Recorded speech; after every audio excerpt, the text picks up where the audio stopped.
So, good evening, everyone. This is July 2nd regular meeting of the Rutland Town Select Board. Matt Getty, Kurt Hathaway, and Joe DiNardo present tonight. And if you would all join me in the Pledge of Allegiance, please.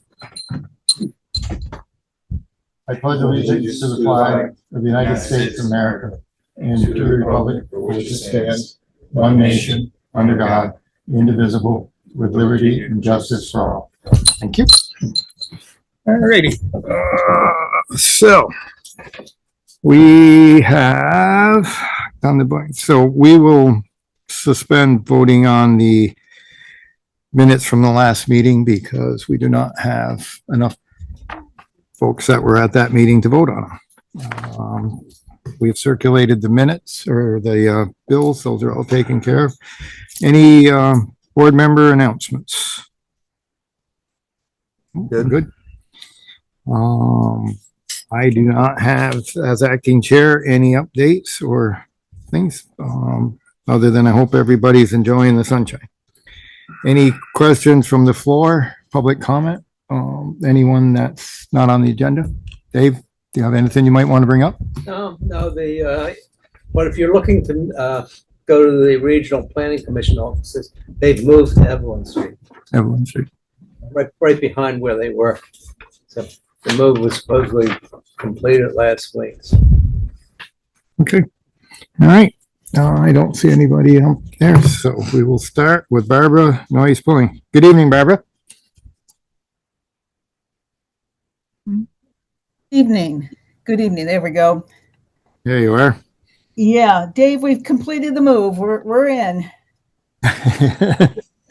Yeah, that's good. Yeah. So, yeah, I'm not used to going right off the top like this.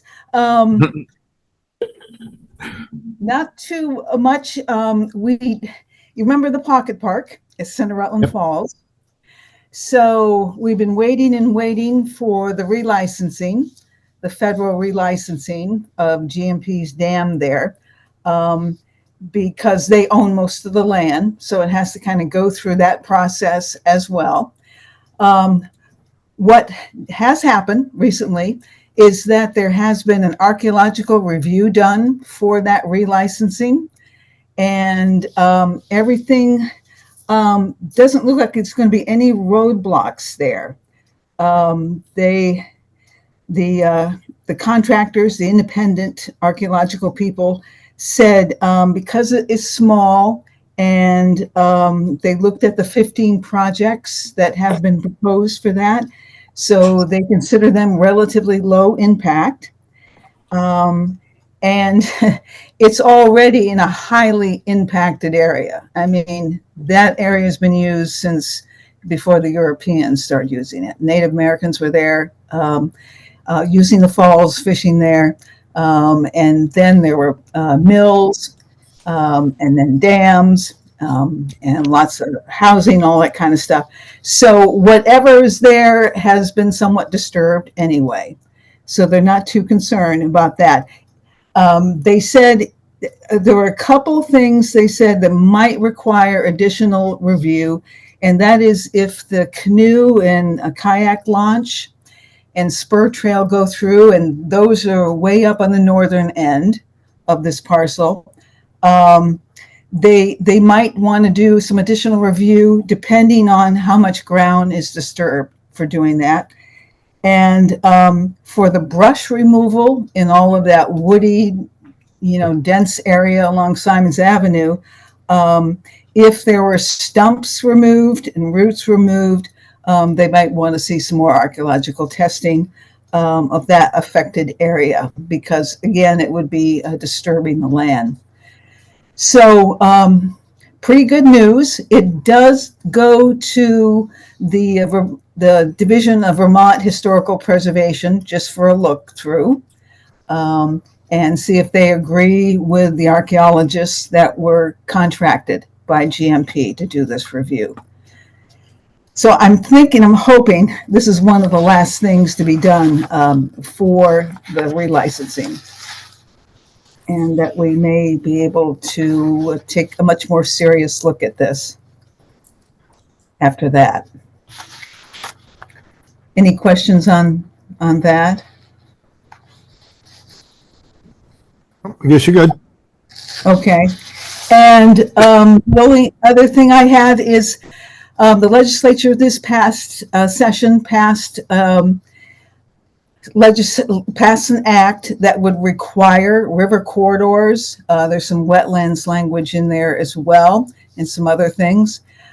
So the Planning Commission was kind of waiting to see if that was going to pass, and it did, and it made it through, the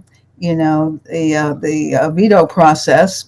So the question is now, is that act will make river corridors mandatory across the state. It's going to take a while to roll it out. They're going to go to most of the municipalities in the state to talk over this.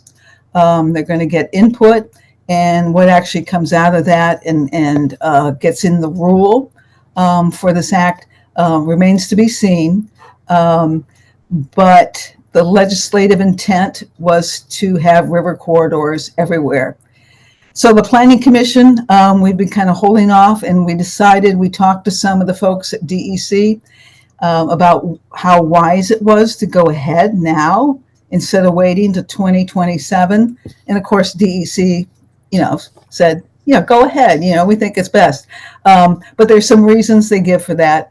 And the relief assistance fund that we've talked about, the emergency relief assistance fund, may go away with this new act.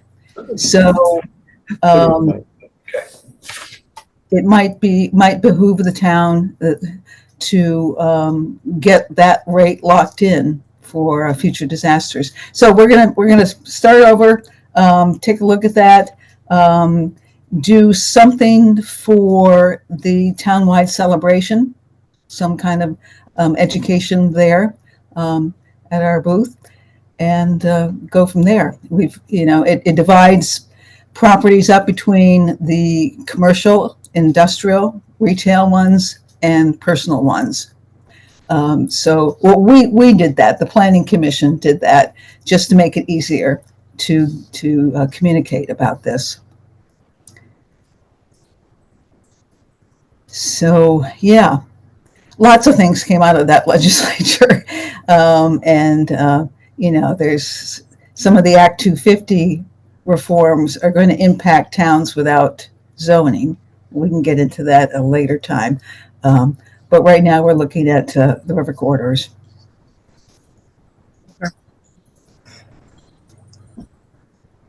So is that pretty much it there, Barb? Yeah, that is, I don't have much else to report. Okay. All right. Any questions for Barb? They're going to make us do that one way or the other. Yep. So Fabulous. it was started out as being optional, and now it sounds like it's going to be mandatory. Okay. Yeah. Very good. All right. Thank you. Okay. Have a good evening. Thank you. Yep. Thank you. Yep. Mike, you're up. As long as you're up, you're up. Okay. Not much to report, other than the first 2 weeks of lessons went really well. We took this week off, as far as swim lessons, and then we will start next, this coming Monday, the 8th. People can sign up tomorrow. They won't see this in time, but people know that they can sign up tomorrow for the next session. Our enrollment is good. Our groups are good that are coming in the afternoon. And we've had great weather, so we really can't complain. When there's good weather, people come to the pool. Mhm. The only other thing I have is with the senior part, we're going to try to do a luncheon in probably, if I'm looking at the calendar, probably the week of the 22nd. Then they like to do Tuesday, so probably the 23rd of July will be our senior luncheon, is what they traditionally like. So when Mary comes back, I'll chat with Mary and try to get that going. Love for everyone to be in attendance, to show their support and just to hang out with the seniors. And it'll be up at the pool like we traditionally do in the summertime. Get in touch with Byron because he is our cooker and our meat supplier. So I will get that all nailed away, but that's coming up. We'll kind of plan on that. Other than that, things are growing and mowing, and that's the way it goes. And things are good in the pool. Pool happy. The pool happy as happy can be. Exactly. Okay. Yep. No. Can't complain. Yeah. Warm weather means the water is warm. Yeah. Well, That way the little kids are happy because it's not freezing, that kind of thing. What's it up to? What's it up to now? It's probably approaching 80. Oh, well, that's not bad. Well, remember when it's warm, it's warm, but the minute it goes cold, it goes cold too. That's not so when it For was whatever 40, reason. But it's probably up there. 46 the other night didn't help. No, it doesn't, because it literally for that pool, for whatever, as soon as the temperature in that pool just changes dramatically. Yeah. With the temperature outside. It does not like to retain any kind of heat. Imagine, I wonder if newer pools are more insulated to the ground temperature. Ground temperature is usually about You don't- 55 degrees. So, No, we don't cover it other than the winter, and we don't heat it. yeah. So when It is Mother what it is, nature yeah. kicks out, we kick, that's what we provide, that kind of thing. But no, everything's running smoothly up there. So, I think we're good to go. Oh, I would like to thank Mark Foley. He's not in the Happy Cow business anymore, but he gave us a call the other day, and a big shout out to him because he brought his leftover ice cream down to the pool for us to distribute. So I want to really thank Mark for all his years of helping with us. And then he offloaded probably about 4 or 5 cases of ice cream for us to sell. And so thank you to Mark. I know he's been a big help during our townwide celebrations, and he's not this year. Will be missed. But he will be missed by yeah. a lot of people. But I want to thank him for reaching out and doing that. So that's a huge help. And then the other thing is 4th of July, we're open 12 to 5 for a swim, and then we're going to close the gate about 8 o'clock. I'll get in touch with JP or whether it's Mike or JP that night, whoever it is, and have them lock the gate, because our fireworks are taking place on the 24th of August, townwide celebration night. So we'll make sure that So- information is out in every place we can think of putting it. Tell people soon, but there'll be people up there looking. Oh, They'll my be- phone isn't ringing about Yeah, but I think that it's, and the other thing. So do you have fireworks? Do you guys have any questions for me? I asked you my question, so we're good. Awesome. Thank you. Have a great night. Have a great 4th. All right. Have a Thanks, great Mike. trip. Drive safe. Larry Del Veneri's on there. No Larry up there. Larry's not here. So we'll move on. Joe. Yep. I should report, I was gonna mention this last time, I forgot. Larry did get his trailer, Yes, generator's Oh, yeah. on it. Yep. You got I got a it for tour. less than we authorized. Perfect. Yep, I got a And we tour. less, so. What's that? I got a tour. Oh, I'm sure you did. Yeah. But that's a good setup right there, because that trailer now is mobile and it could be used for a variety of Used anywhere. in the town. And I did tell him I'd work on finding him a different, we'll see if we can get a residential muffler for that. So it's a little quieter. That's just a tractor muffler, but we're looking to get him a different muffler. I got to go up and measure the stack size, but that'll be a good setup there. And thank you to the highway for putting it on the trailer. Well, the next day he came down and he gave me a hug, and I'm pretty sure I'll never be the same. Just want to say. So we're good there. So, all right, Dave, your turn.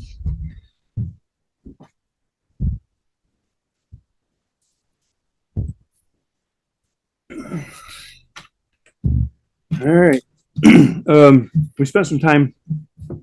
It was kind of tricky because we had to be out of there by 9:30, 9:45, but Mike has the hill that comes down from the playground down in the lower parking lot. There was a pretty good ditch at the bottom of it, and he was planning on doing some kind of like a sledding event during the winter or something. So we filled that in. So we spent, I don't know, 3 mornings up there, I think. That Just wasn't there to catch water. It's a sand pit. There's never any water in it. It just disappears into nothing. Yeah. So And that's a paved driveway, and the Yeah. paved asphalt. asphalt yeah. driveway. So I know. It becomes a problem, then you'll have to Then we'll address it. we'll yeah. address that. But Okay. we had a couple gully washers here, and one day when we came in, you don't see where any water sat there or anything. Yeah. The only time it'd be an issue is in the winter, and nobody's ever down there in the winter. They're So gonna slide. They want snow and ice. Right. And come scooting right down there. That'll be neat. There's a couple rocks on the bank, so we've already got a kind of a jump figured out for those guys. It'll be fine. And don't tell the insurance company. We took a day, last week and paved some driveways, aprons that we did. We replaced a couple culverts one on David and another one on Deborah. And we just kind of backfilled them. And so we had some time last week. So went up and paved those aprons back in. Took some time actually, later that day. Had a couple trees came down. Barbara was talking about Simons Avenue. In about 2 more years, there won't be any of those box alders on Simons Avenue because we pick up about 3 of them a year. And we got another one that's uprooted now. It's just kind of hung up, and we're just going to leave it until it tips over. But those things are coming down in a pretty good clip right now. So, and speaking of Simons Avenue, somebody took a high-speed stop into the guardrail. Oops, on Simons last night. So I got a call into Lafayette, get an estimate on that. They took out about 60 feet of it. If it wasn't for that guardrail, they'd have been in the drink. They'd have gone right between 2 trees and right. They'd have gone through the park. They would have been in the park. Yeah. They'd have been in the park. They've been in the park. Could have been a whole archaeological dig. Yeah. Just, So if anybody hears about anybody that had their I talked to Teddy this morning. He said there was no police report or anything like that from state, county, or local. So somebody must have heard it. somebody towed him out of there because Scott from Johnson called me on it and said he's got video of the tow truck pulling him out at 2 o'clock in the morning, but the video isn't good enough to figure out who the tow truck is. Yeah. So they smashed it good. I mean, it's wadded up pretty good. Terrific. There's only so many tow companies around. Yeah, There's only so many tow companies around. Some are less cooperative. Yeah. that's kind of what we were figuring. Figured. Already know. This will come back around when we talk about the committee meeting, but I did go to Gowitz and you can't really get in there. You just got to call. There's a number on the door. So I called again today and left messages for them to call me to go down and take a look at that. Yep. Make sure they're interested in it. Kurt and I went down after the meeting and it's definitely doable. So, as soon as I get, Pretty easy to do, really. as soon as I hear from them, I'll meet with them and try to get their blessing. We'll go from there. As I said earlier, the roadside mowing machine, we started putting it back together yesterday. We got it back together this morning and it's out and about. We're doing kind of a single pass on everything just to get everything kind of cut back, and then we'll hit it, another month and a half or so and kind of get it for the later in the year. Keep your eyes on my little plants. Don't let them go to seed. We're working on it. Because if they go to seed, the 3-year cycle starts. It's all funny over. because some places they're like this and some places they're like Yeah, this. Block the sun out at the farm now on the bank there. Yeah, we're trying to Kill them. hit the worst spots. I've last 5 weeks. Yeah, it's going to kill you. I started this the day after Memorial Day. Yep. And we broke down and that was it. So Yep. No, do the best you can. But if they do go to seed, that Yep. cycle starts all over again. And the other thing that when we do it, and I don't know, you guys usually mow to the right of way, but I think we should put something on your highway Facebook page or whatever you guys got out there that there'll be an attempt made to eradicate them as far as you can reach. Because if you leave one plant just outside the right of way, Yeah. it starts all over again. So, but it'll be a time-consuming job to get rid of them. yeah, that's why right now we're just trying to knock things down. Yeah. And then we did Creek Road today and hit Grove Street, the lower end of Grove Street from McKinley down because that was pretty bad in there. Yeah.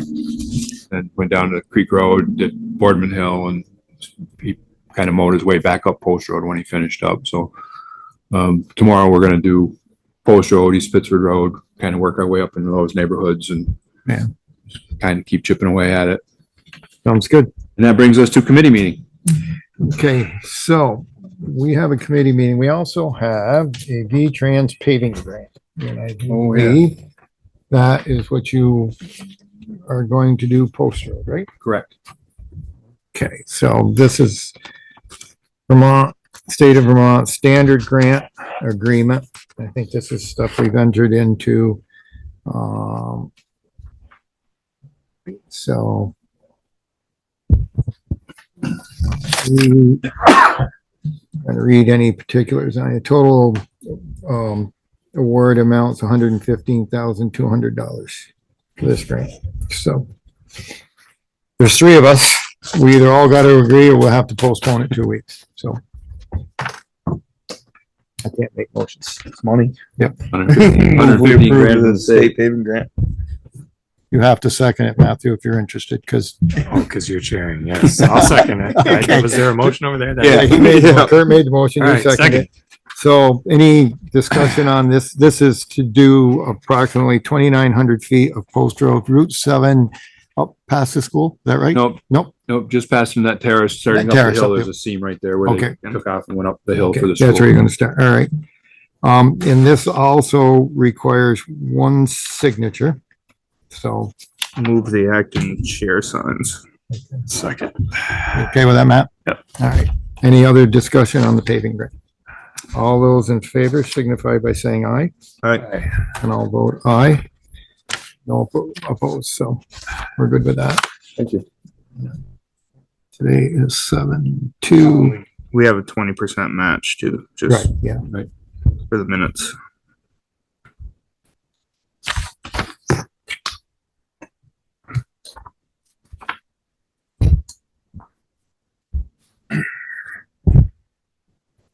That was all for that one there, and then.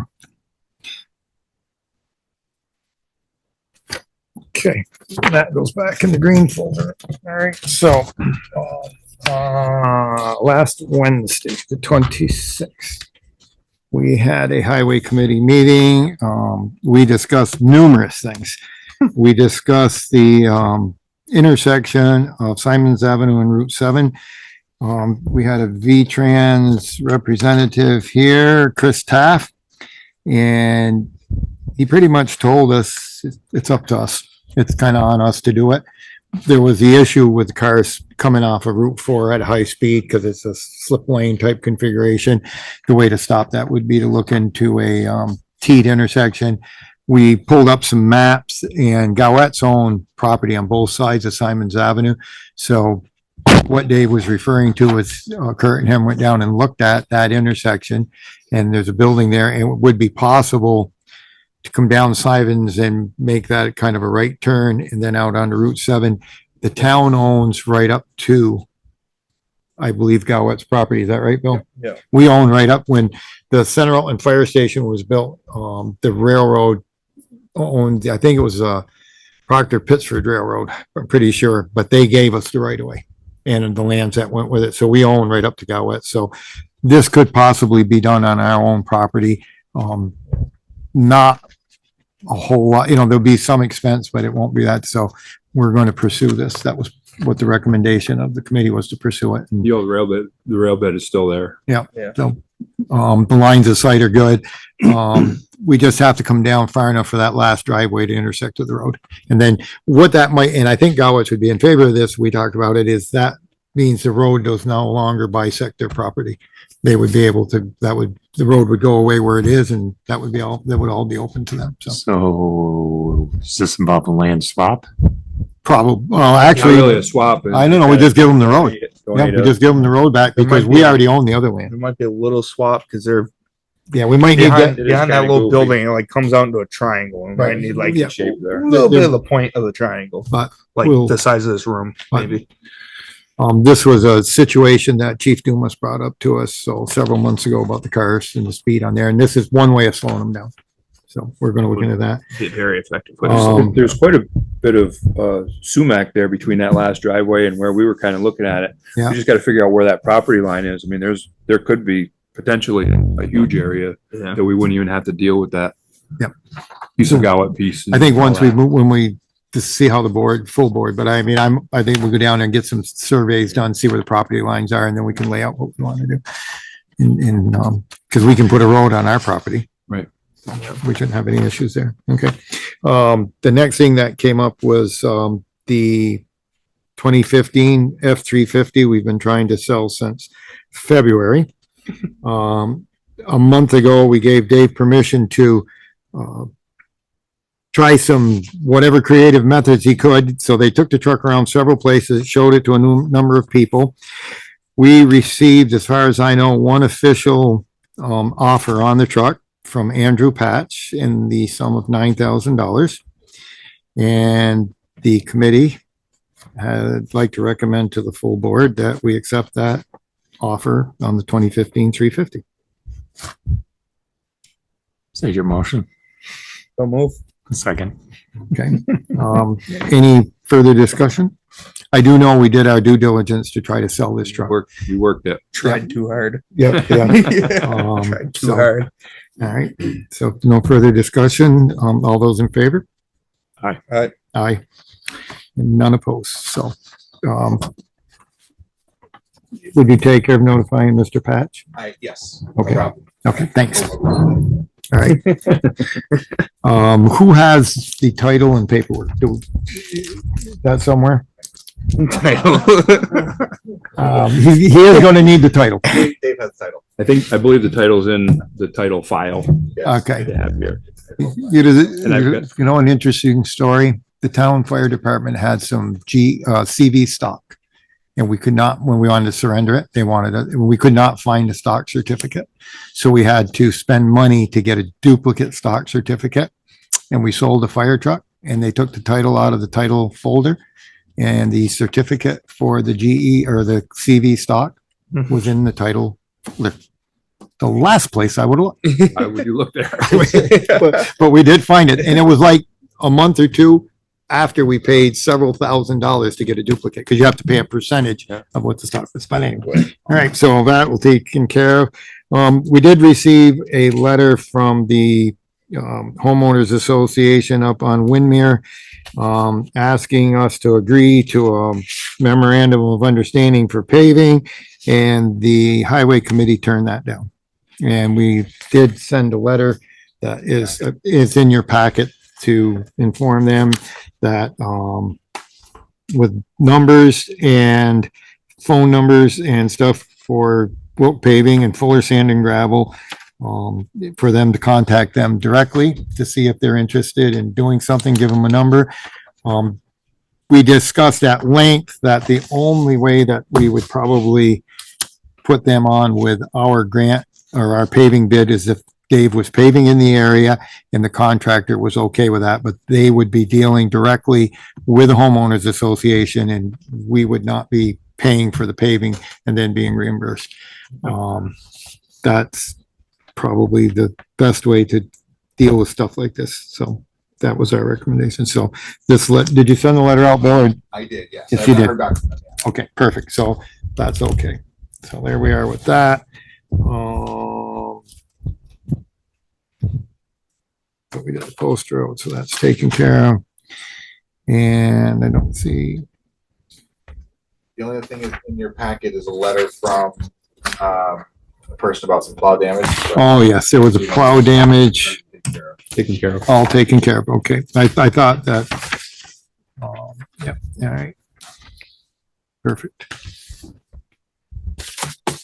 Very good. And we do have in here a letter to, just the letter is in here somewhere for Chris Taff. Is that what you're telling me? Yes. All right, we have a couple letters just for thank yous, and all the board members will need to sign that. So the three of us can sign tonight and the other two when they're available. Those are in there. So I think that pretty much wraps up highway. Do you have anything else? I do not, All good? other than we have, our beavers are back, You are trying to back in the game. deal with Mother Nature Mother Nature. and they are And they, determined they like that spot. they love that spot. Right now, that little ditch behind where Lenny used to park is probably a foot from the top. Yeah. Fabulous. Dave, is that down by Moore's Law? Yep. I was just down there today to tell you that they're back. They're back. Yep. And they're crossing the road. They've got trails going down over the bank to the culvert on the other side. That's about half. They got the culvert about half full right now. But I don't know what's going in there. It's giant. There's like paths, like walking paths in there. Like, Yeah. yikes. One got hit by a car earlier in the year, and that was a good size. That one on 7. Yeah. The one that was on 7 was That was a good size enormous. beaver. That was, yeah, so. Beavers are back everywhere. I've ripped out. Well, I don't dams believe this there's year. much interest in trapping There isn't, there's no price for, the price for For hides is first. nothing. So there, $10, $12 for a prime hide in the middle of winter. yeah, And that's not even worth the effort to put in to get them. you're right. You know, so it's a shame to have to eradicate them, but sometimes it's the only thing you can do. You can't relocate them. I mean, what do you do with them? Them all in a little boat, put them in there and send them down the creek. Tell them to go somewhere else. It'll just be somebody else's problem. Yeah, they get down to Patches Dam and then, well, we'll set up here. Yeah. Okay, very good. Thanks, Dave. Okay, thank you guys. Yep. Have a good night. Yep. Marcia Chioffi. Marcia, not on. Okay. That moves us right down the line to Fire Chief Chris Clerk. Christopher, you with us? I'm here, Joey. Okay. Today we had our annual hose testing done. They were just finishing up earlier this evening, so I'm not sure if any failed yet or not. But as the day went on, I haven't heard anything, so I'm thinking we might have actually done good this year. Good. Good. That's good. I've been getting quite a few phone calls about fireworks this year. I'm telling everybody they're in August. A lot of disappointment in the town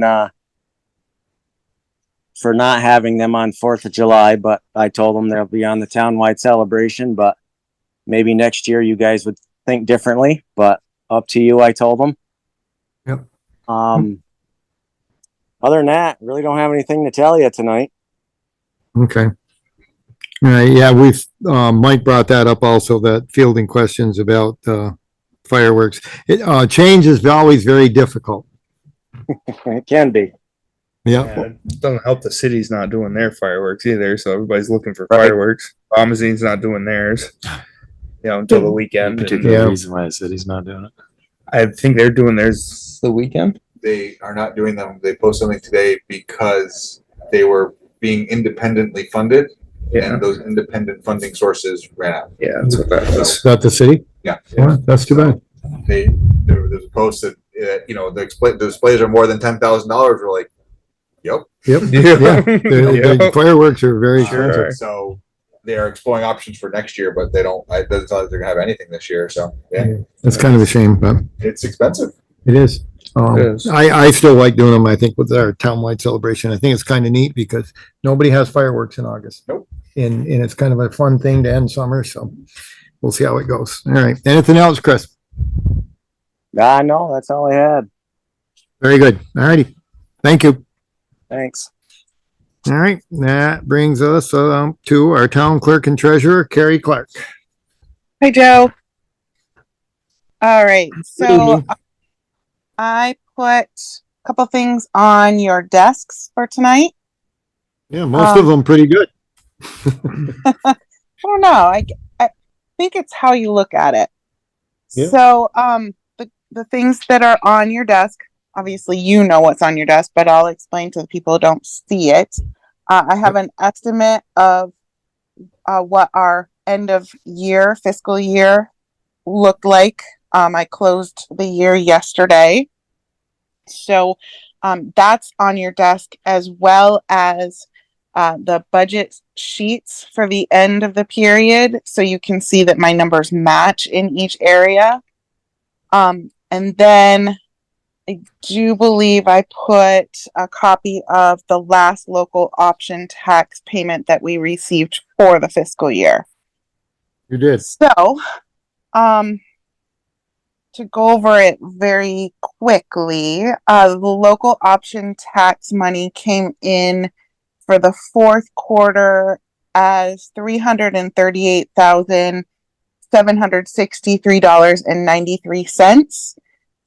We anticipated for the fiscal year 1.2, and we ended up receiving 1.6. So we got an excess of $417,157.99. And that's great.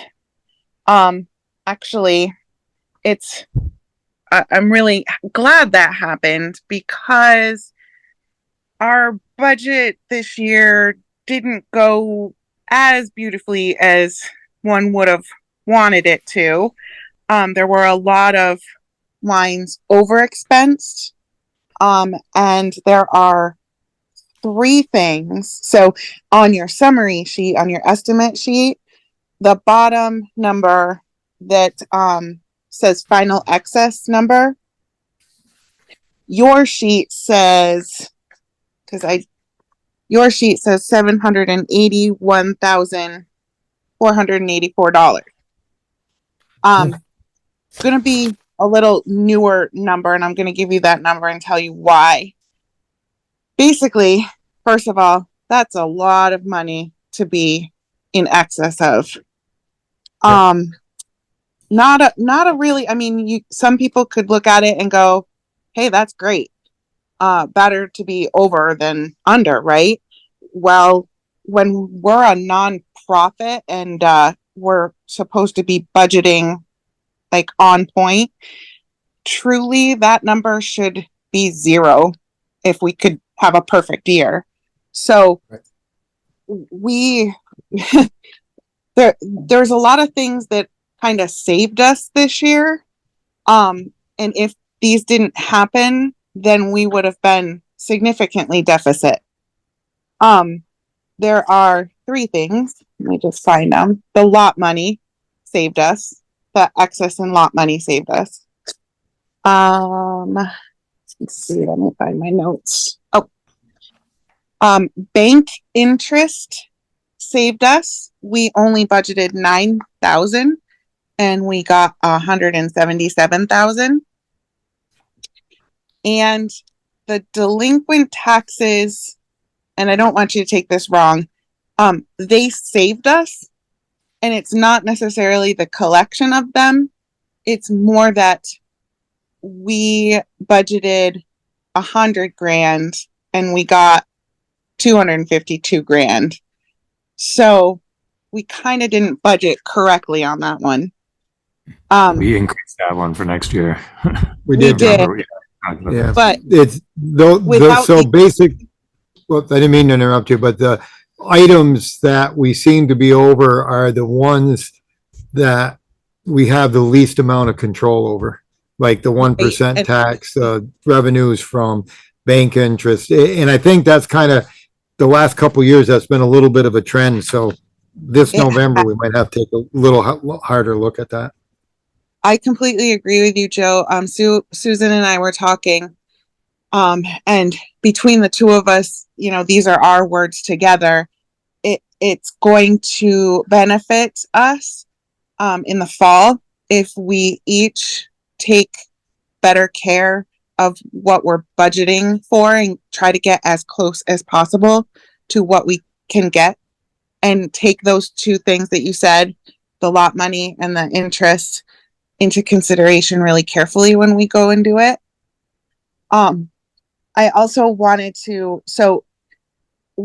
Andrew came to visit and I asked him to come over because I was going through the minutes of a couple of select boards ago where you guys decided that you wanted to have the Cortina funds cover the deficit of the police budget. So if you look on your estimate sheet under police, which would be on the right side, the right-hand side, at the top, the excess is $67,207.48. They would have been very much in the hole if it hadn't been for the Cortina funds. And that money, the $67,000, that was made a motion to make sure that it goes into the next fiscal year, which we just started. Okay. That's that excess that's the Cortina funds, right? Well, that's when you net everything together and the Cortina covered your deficit, that's what's left over.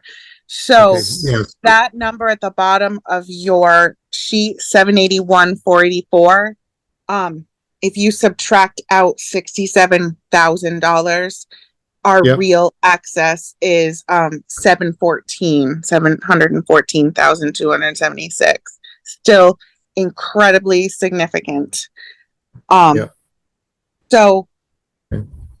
the last thing that I kind of wanted to put out there, and Dave, also, I gave them a copy of your carryover. It's attached to their documents, and I can certainly give that to you, what I believe it is, before Andrew gets a hold of everything. And you can see that the carryover, your budget kind of went deficit as well, but the carryover helped you as it does every year. So I have right now a tentative carryover for this fiscal year that we just started, $330,536. Yeah. And you and I can look at that if you want to, closer when you come in. I can give you a copy of that.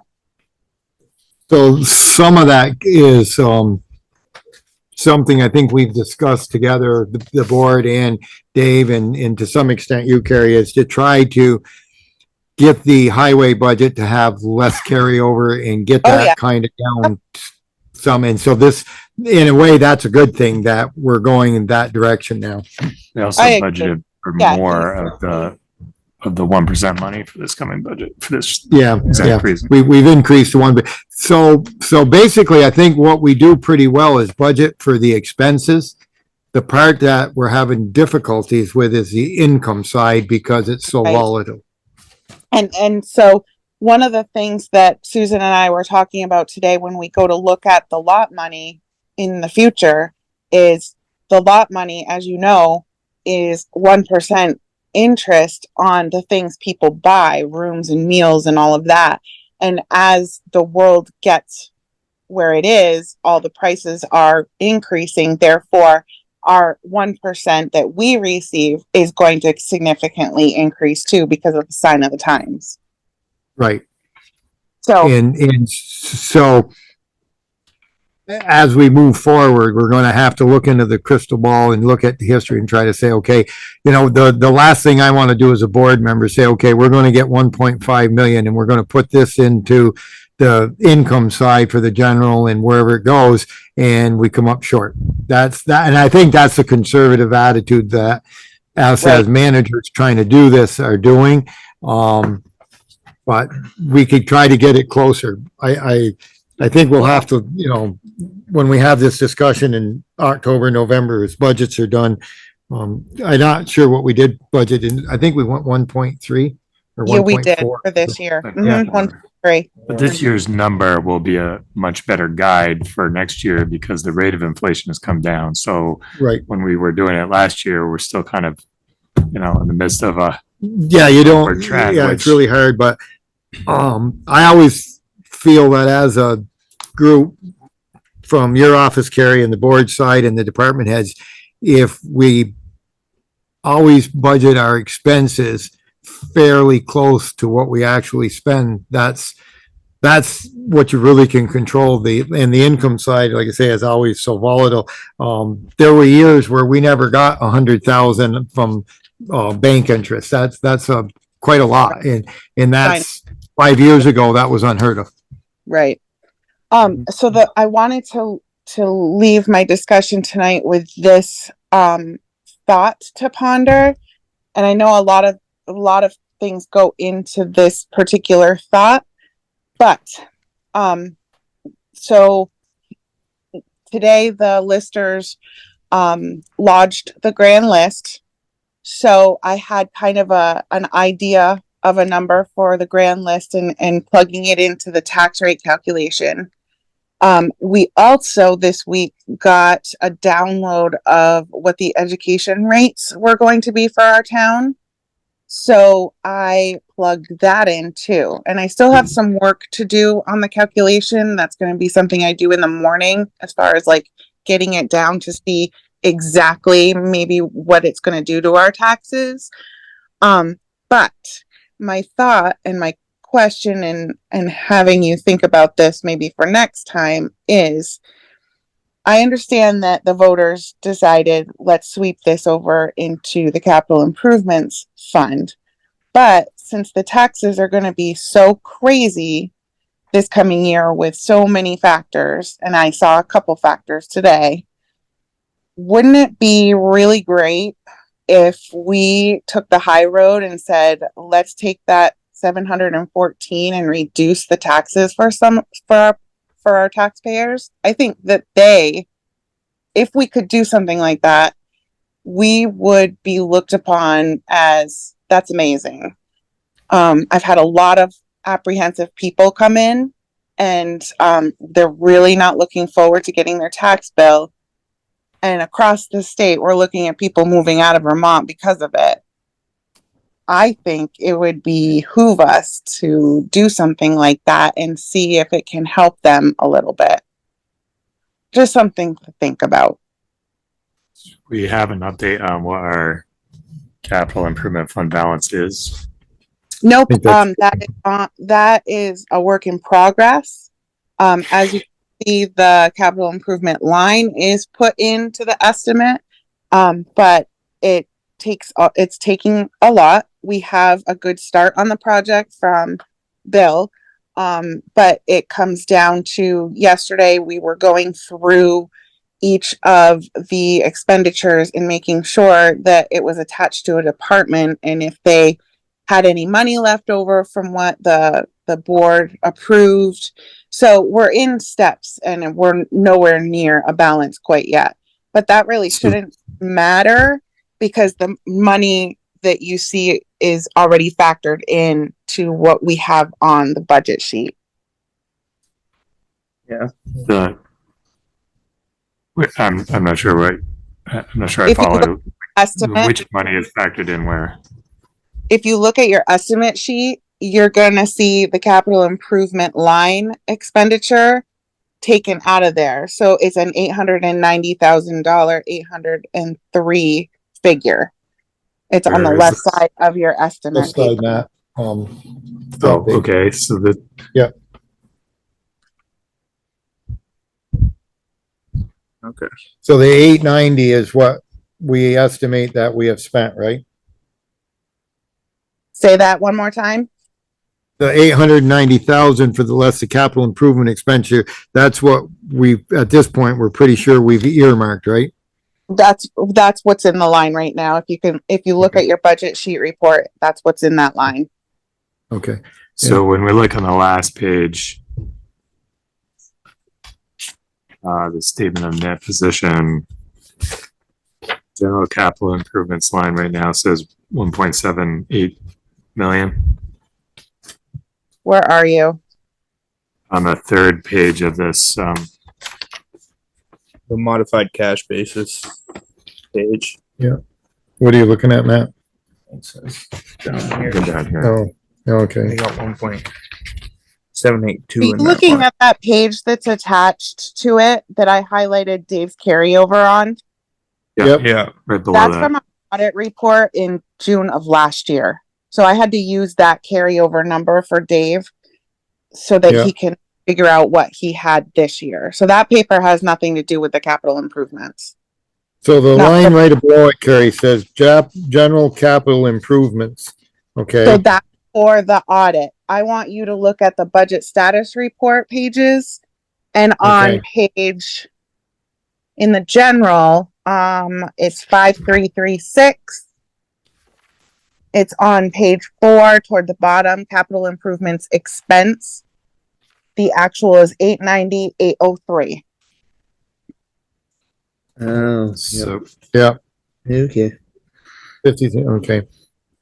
And that's what we've pretty much, those are all of the earmarks that we did for the building, the trucks in different places. Yeah. That's Okay. what we've expended this year out of the capital improvements. Yes, you are correct. Okay. All right. So my question was, or I guess comment would be, before we can decide what else we're going to do with funds, we need to know how much remains in there. Yeah. And then, but you know, after that, I don't know legally what we can do if the voters have voted to say we're going to do a certain thing with it. Well, the capital improvement fund, I believe, is somewhat at our discretion. We have One of the things. we could just use it to pay down the bond. Then Right. So there's numerous ways that you can help the taxpayers with reducing their taxes. So if we pay, you can take and put money toward the budgets, which is doable. But if you do that, then if you need something, then you borrow money. So I think this is going to require some thought and some discussion, because one of the things I've always said is that, and I'll use our depreciation funds as a example. We are going to replace equipment in the town, whether it's a fire truck, a highway truck, police car, whatever. And if you have that money in an account, there's a tax onto everybody's tax bill for that monies. We are able to purchase vehicles without borrowing money, so we do not pay interest. We are actually getting interest paid. If we did not have these funds, every time you want to buy a police car, fire truck, you go out and get a loan. So now you're going to tax the taxpayers for the price of the vehicle plus the price of the interest. Granted, municipalities don't pay a lot in interest. We can get loans better than some places, but this is the same way. The capital improvement fund is designed to handle expenditures. Some of them planned, like the renovations downstairs could run us $500,000. And if we have that $500,000 in an account, capital improvement fund, we can do those renovations and pay for them without borrowing money and paying interest. We get paid interest. And this saves the taxpayers money in the long run. So there's multiple ways to do it. You can take an instant deduction and put a whole bunch of money in, but then it's gone. And then you want to do the improvements, you go borrow the money and then you pay interest. So we need to really take a long look at different approaches to how we can help make it more affordable to live in town. I do believe a lot of our tax rate is going to be around what our school rates are going to be. And we have absolutely no control. We can control about 30% of the tax rate that folks pay, and that's the municipal side of government. And I think with Kari's help, with our department's help, we've done a pretty good job of keeping those things in line. The things we can't control, and we don't have control over, we can try to make our side of it easier to swallow, but you have to look at a long ongoing picture as to what you do with excess monies. So, but that's just, we've got a few months until we get to budget time, and everybody can kind of come up with some ideas and do some thinking. I think where we've kind of lost track in this town is the capital improvement fund. The way I see it was made to take excesses from budgets and put those into a fund, right, for capital improvements. Well, now we have this options tax that's paying more than what we're budgeting, and we're just taking that excess and slapping into that capital improvement fund. Yeah. Where most municipalities would be taking this $417,000 and offsetting taxes the next year with it. So that 407, the way I think that should operate is that 417,000 should go to offsetting the taxes for the next year. It could.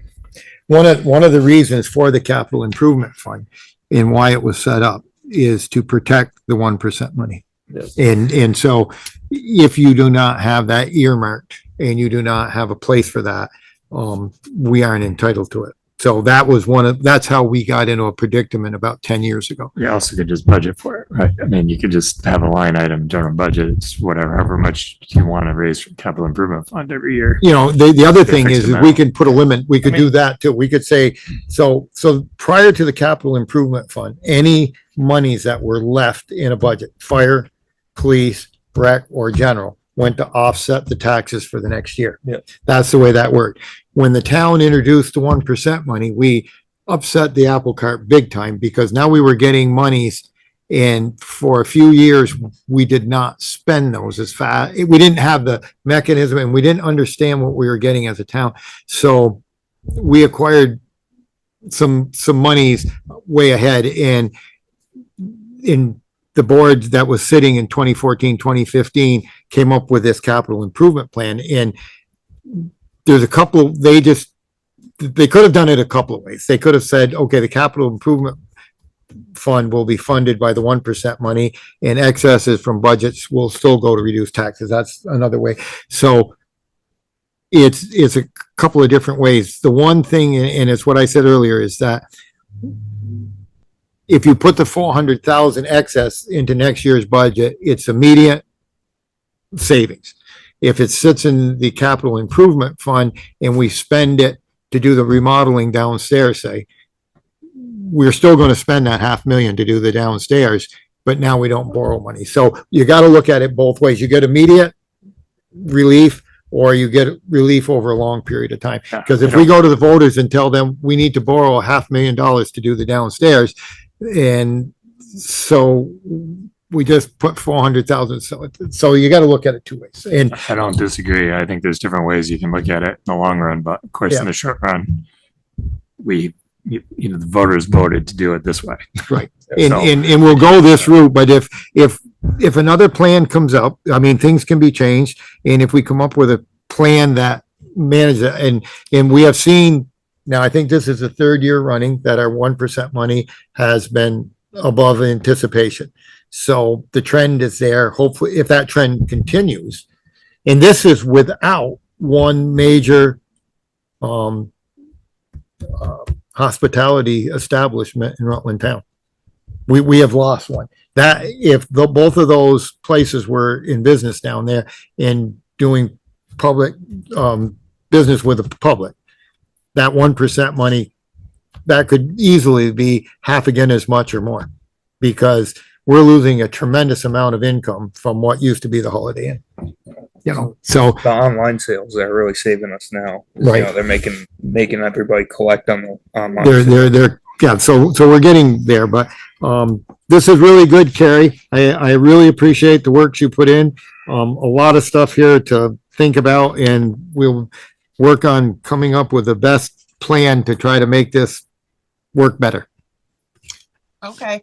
I think, so I'm sitting next to Chris and he wants to say something. He said, Okay. No. Well, go ahead. I just want to say, I don't know how many people in town actually care about renovating the downstairs of the town hall. I mean, you've been talking about it for 5 years and it's never getting done. Personally, I'd rather save some tax money than see new sheetrock in the basement of town hall that's used for absolutely nothing except for voting. We have some pretty good plans for down there, Chris. There's be office space for our planning commission, and there will be a public area down there that will allow for meetings to be held. Right now, when organizations or groups come and they want to rent space here at the town or use space, they use the boardroom. And so the plan is to renovate the downstairs and make this a community available area, similar to some extent as to what's at the Center Rutland Fire Station. That is a unique area in the meeting room down there in the training room, and we do not feel it's appropriate to infringe on the fire department and try to have stuff there. So our plan is to have a facility similar to that in this building, so that the downstairs can be used for those purposes. There will be, it's something that's, I think the town doesn't have, and that's what the board has felt over the last several years. We've been at this for a while. You're right, about 5 years. It's a project in progress. We have started, it required multiple things that included upgrading the electrical to this building, moving infrastructure around down there. And I think in the end, it will be a area that is basically isolated from the rest of the building, so that if a group or whatever within the town needs a meeting place, wants access to the internet, wants to be able to do a some type of meeting similar to what the board offers, there will be a larger space and more room. And that's what the plan is. It's not just hanging sheetrock and dressing it up. It actually has a function and a goal and a plan in place. And it will also still be used for voting. But that's our objective. Well, I hope it works out. I mean, the place is, I don't know how old it is, but before it falls over, you know, and you're going to put $500,000 into it, I'm hoping you're going to. That's an estimate. I mean, we don't know we haven't got a construction cost yet, but, this is a unique historical building. It'll be here a while. Hope so. But also, Yep. Thanks for your input. about kind of think about this too. And I want the downstairs done, and that's just an example, but I want it done as much as anybody else does too. But if we think about it, just think about what this year is going to entail.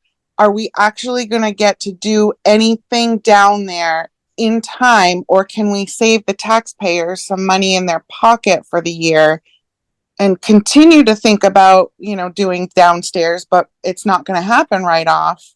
Maybe we can help out our taxpayers just for a year or so to get back on their feet.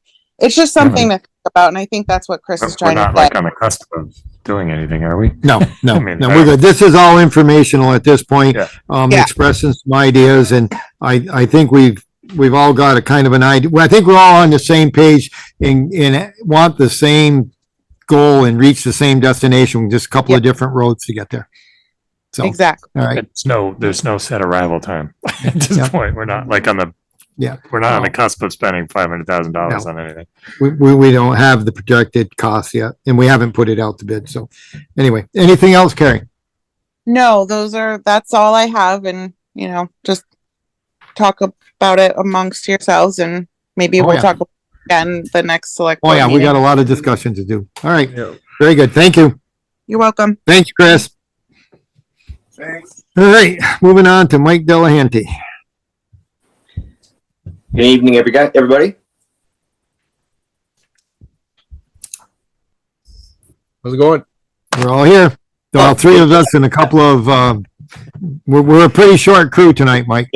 I see that. Yep. Been a pretty busy couple of weeks. You know, nothing crazy to report on, except for I did want to bring up and acknowledge everyone involved in last week's propane leak down there at the Hampton Inn, which was on the 24th, if anybody doesn't remember. But that event down there was truly an incredible team effort by pretty much anybody in the county. But really started off with Corporal Loisel, the Vermont State Police, with his initial size up, even advising of the leak, just when units were rolling. But just want to acknowledge Chief Clerk and the town fire department, Kurt and his crews out from the Clarendon Fire Department. Dave Sears highway crew came down, bring down signage. Chief Dumas was there. Obviously, the state police. Kurt, sorry, your excavator as well. Thank you to your excavator. But between regional and the hazmat team and Green Mountain Power and Earl's Truck Repair and Irving Energy and Carrera Services, it was an all-in collaboration, and that situation could have been a lot worse. But with a real good team effort, I know a lot of cross training happens, and this is why. When you get groups together, the color of the uniform or the design doesn't matter, because it was everybody getting together for the same goal. And I think the outcome was I don't want to say better than expected, but it was the one we wanted and we're looking for. And I just want to acknowledge that on record, that was a really great job done by 99% of volunteers who worked all through the night. Probably all had to go to work that next day dragging for at least 24 hours. But yeah, that was a really incredible night to see everybody work. Very good. I think that everybody appreciates that. Beyond that, I've got nothing. Well, that was pretty good. Question. Sure. Mike, do you have an update on that building on 4 and Gleason? I don't remember if that was completely resolved as far as getting it secured all the way around, or I don't have a answer for you tonight, but let me reach back out to Mr. Ruggiero to get a date set to do a on-site visit. Okay. Anything else? Are we all good? All right. Good. Very good, Mike. Thanks for your time. Okay, thanks. Yep. Chief?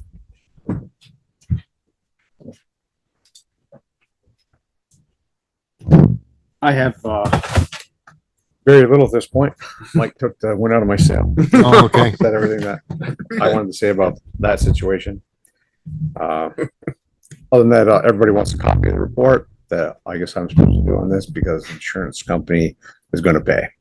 I did have one phone call today. I was doing a lady was at the Hannaford's at 11 o'clock in the morning and was approached by somebody who startled her. She lives in Cuttingsville. She said she'll never shop in the Hannaford's again. She'll go to Ludlow before she comes back there, just because the way that she was approached by a certain person.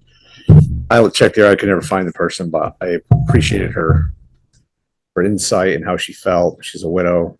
Yeah. And I have more people. I think I have a plan. We'll do something a little different down there in the plaza. We might be have somebody sit down there. If there's two of us on, one of us got to sit down there and do that. That's the only way I can see I can fix it at this point.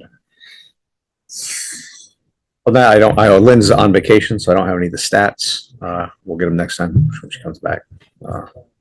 So I missed the last board meeting, but I see in here that we have a letter to Amy for her services. Yes. Have you now gone down to that next level of now we got to find another person? Yes, we have. And we got permission last time to put it on. And we've had one person so far, actually quite interested in the job. So we'll see what happens. So would you be looking at someone to be specifically like she was a school resource officer, a certain level of training to be able to help you with some of the other stuff? It'd be nice to have a level 3. It'd be nice to have a level 3 certified person. Level 3. That'll allow them to help you with your other work Yes. outside of the school. Correct. Do you have a copy of this that we need to So circulate? I have a copy in this folder. There is There was a a- copy for us to sign. There was another one or two, I think, in there. We mentioned that. Yeah, there's a couple of them. There's 2 letters in here. One is to Christopher Taft from V-Trans and one is to Angie Schimmerhorn for her services. And all of us on the board will sign these. We'll get those out. 3 of us will sign them tonight and then the other 2 when they're available. I have the magic green folder right there. Also, Angie's in, I reached out to her today. She was in training, so she couldn't talk, but in her job. So I suspect she'll do well. Good. So she'll be missed. It's hard to find good people, and sometimes good people are grabbed up by other people because they're good people. That's the way it works. It is. Are you sticking around? Fine. Yeah. Yes. You'd be here for maybe a few minutes of executive session at the end of this. Sure. Okay. All right. Any questions? Very good. Thank you, Ed. JP texted me and he will not be able to attend the meeting tonight. There were a couple issues with our public safety building. I'm not sure, I didn't get a chance to read all the information regarding the cameras and I'm not sure what that's all about. Something we're missing or what the 67, I didn't get a chance. Did you read it all? I read his email twice or 3 times, Um, and I'm a little confused. And I don't know. I'll mention my confusion in case he watches this later. We can remember to ask him, or Yeah. somebody can ask him. But what he said was we had hoped to get a grant. We didn't get the grant, but we need the stuff the grant was going to cover. So we authorized Ted to go ahead and purchase it. I don't remember talking about that particular grant. So I'm hoping that the cost that he mentioned was something that was already built into our calculations for this and what we were. I don't know, because I'm not sure. Just a little bit I read. It was security cameras and stuff, but the price tag of around 67,000, which to me thought was staggering. Well, and So again, if I that's gotta- something that we have to dig out from under a rock, again, we're back to capital improvements and what's the balance? Because there isn't another rock We really, may have to fund it. where there's or Cortina fund, but we have plans for whatever that balance is. So I really don't want to have to go there. Do you know anything about that, Ted? Teddy put in for the grant, but we were denied the grant.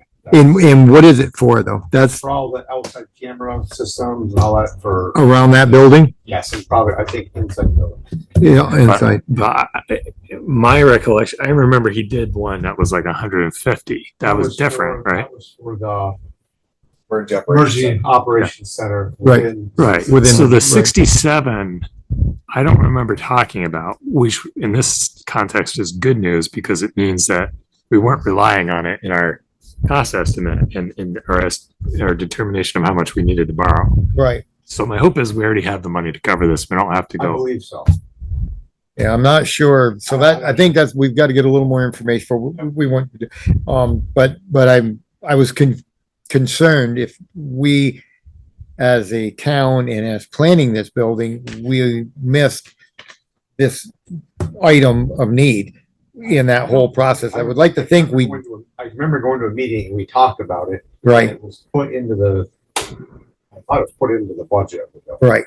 And we were hoping it was going to be offset by a grant, but it appears that maybe, so let's hope, if not, that would end up being an expenditure out of that money, which again, if you have that and you don't have to borrow, it's a good thing to have there. We don't.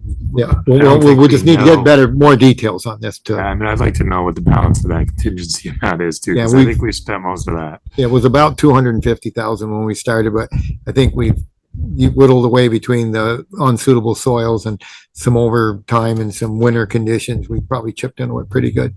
Anyway, then the other item that JP did, I think he emailed us, most of the board members on, was the retainage that is part of the contract, and they were asking that to be reduced, and I think that's a full board discussion, but I'm not in favor of reducing that.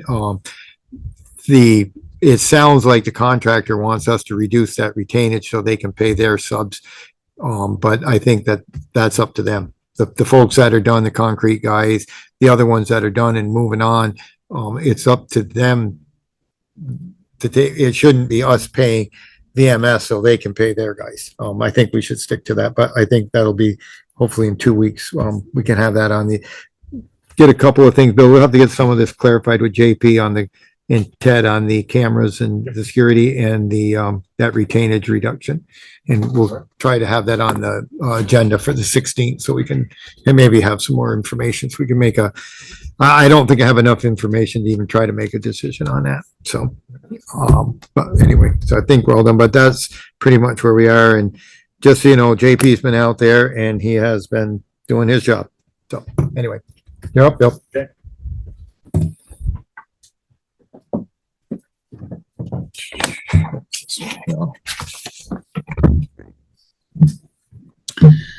I'll let Kevin know because he asked me to let him know right now. So We're right on track. he's been so informed. All right, not a lot left to go over. In your packet, for the last thing in there, well, actually, first thing in there is the contract for Brookfield Service for our annual generator maintenance agreement. The last page has all of our generators, all 6 of them now, including the new one is in Cowden 4 in there.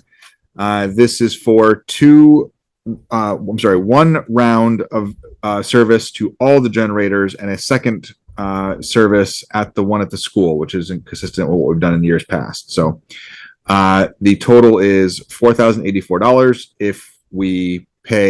If you approve this, that'll go in the orders for the next board meeting and we'll get the discount. You mean $4,804? That's, yeah, That number 2. yeah, 4,804. Yeah. You got all the numbers, just not in the right order. Right. That's right. Yeah. So. Is that what that's in line with? Yeah, it's pretty much what we've been This is- doing. this I is mean, pretty consistent. they come in and they do a full service and then a checkup There is a service. detail there about plan 1 and plan 2 and what that is. So they go through quite a bit. So I guess I moved that we approve and authorize Joe to sign. Second. Right, get to sign another one? Yep. Make sure Bill checks your homework before you leave. Don't take any paperwork with you. All right, so, we have before us the contract for Brookfield Services for the maintenance on our 6 standby generators throughout the town.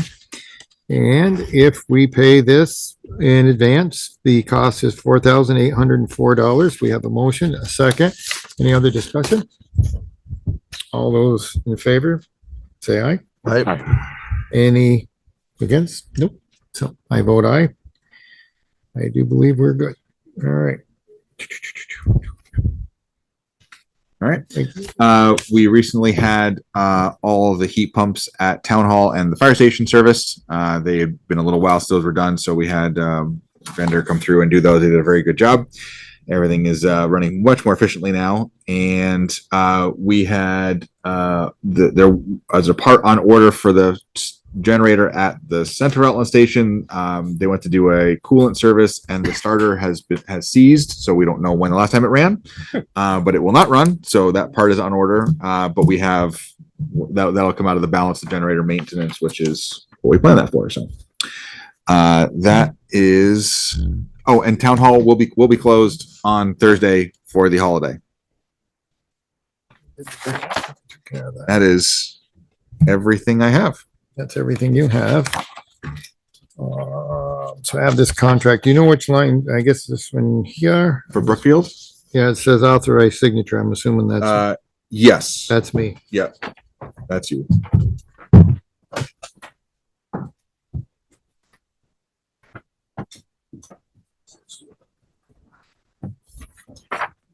So, sorry. So those are the 2 letters.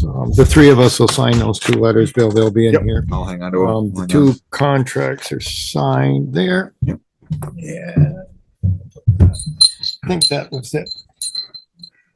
Whoops, which one did I sign?